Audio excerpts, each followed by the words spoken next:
Hi everybody, it's Az here from HeelvsBabyface. Now, if you're stuck for something to do in the world of Warcraft right now, one of the most popular things that I do on my streaming channel is Sunday mass mount farming, where I go into old school raids in an attempt to snag some mounts which I've yet to get in game.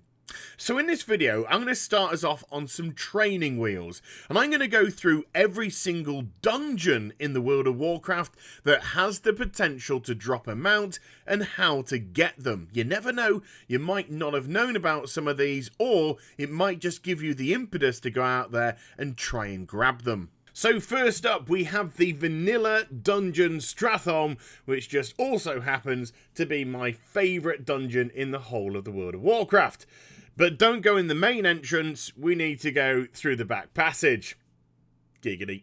Once inside, you need to fight your way all the way through to the very final boss of the instance, and this is now Lord Rivendare. Defeat him, and you have the opportunity to grab yourself Rivendare's Death Charger, which can be used by any faction. That's it for Vanilla. Let's head on over to the next expansion, the Burning Crusade, and Terokar Forest, and the Auchendoun area. There are 4 dungeons here. The one we want to go into is Sethic Halls, and that's the one on the east side of it. To qualify for the mount to drop though, you have to make sure that the dungeon difficulty is set to heroic and not normal. It will not drop on the normal difficulty. Pwn your way over to Anzu. You no longer need a druid to summon it. He will be waiting for you. Destroy it, loot it, and then you have the opportunity to grab yourself the Raven Lord mount, a much sought after item in this game. From Sethic Halls, you can just make your way north back to Shattrath City, and then go through the portal which will take you here to the Isle of Keldanas. Mosey on over to Magister's Terrace, and this is where the second of the 2 Burning Crusade mounts drop. Once more, make sure it's set to heroic difficulty before entering. Make your way over to the instance's final boss, which is the reanimated Kael'thas Sunstrider. Once he's been defeated and shut up, then he has the opportunity to drop the Swift White Hawkstrider mount, again usable by either faction. Wrath of the Lich King now, and we're going over to the Howling Fjord and to Routeguard Keep. Not the bottom half, we're off to the top half, which is Routeguard Pinnacle. Once more, it's a dungeon that you have to make sure the heroic difficulty has been set. Rather interestingly, you can actually bypass every single boss until you get to the one that you want, which is this, Skadi the Ruthless. Run his gauntlet, grab 3 harpoons, shoot them, and get him out of the sky and onto the ground, and he has the potential to drop the reins of the Blue Proto-Drake. This can also be grabbed in time-walking instances as well. Now we're making a return to Stratholme, but not the vanilla version, no, the Caverns of Time version called the Culling of Stratholme. And once more, make sure it's set to heroic level of difficulty before entering inside.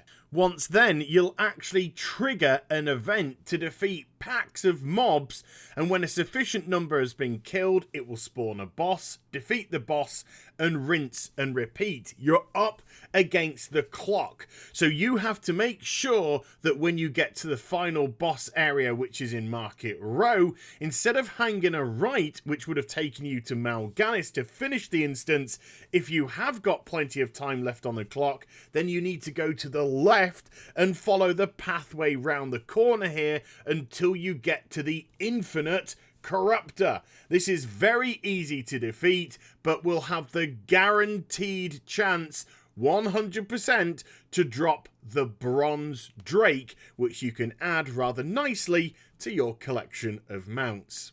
With Wrath of the Lich King out of the way, let's move on over to some of the Cataclysm dungeons. And surprisingly, there are 5 mounts up for grabs here in 4 different dungeons. And I'm going to start off at Vortex Pinnacle in Oldham.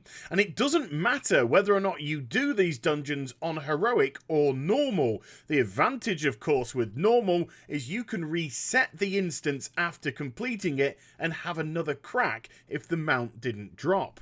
Defeat Altarius, and then you have the opportunity to get yourself the Drake of the North Wind. A very nice and special looking mount indeed. From your respective faction capital cities, take the portal to Deepholm for our next mount. Go out of the front entrance and then fly on up and round the right hand side until you reach the Stone Core dungeon.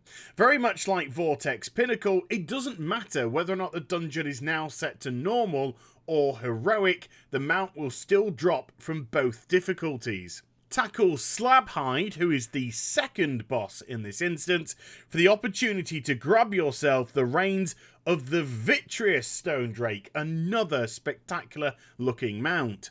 Time now for some troll action as we go to the Ghostlands area and head on over to the Zoolum instance in the southeast corner. This again has to be set to heroic difficulty to be counted. In actual fact, I think you can only do this dungeon in heroic difficulty, and very much like the culling of Stratholme, this involves another event. The event starts after you speak to Vol'jin, and he and you will then make your way towards the gong. To open the front gates of Zoolum, you have to simultaneously strike the gong at the same time. It's very easy to do. I'm just about to do it now. Any time now. Any moment. Just, no, okay, no, now, no, okay. No, wait. No. Just, sorry. Just bear with me a sec. Okay, I think I've got it now. So if I just smack it together with Vol'jin... Wait? What? What? Are you f***ing kidding me, Vol'jin? Oh, for the love of...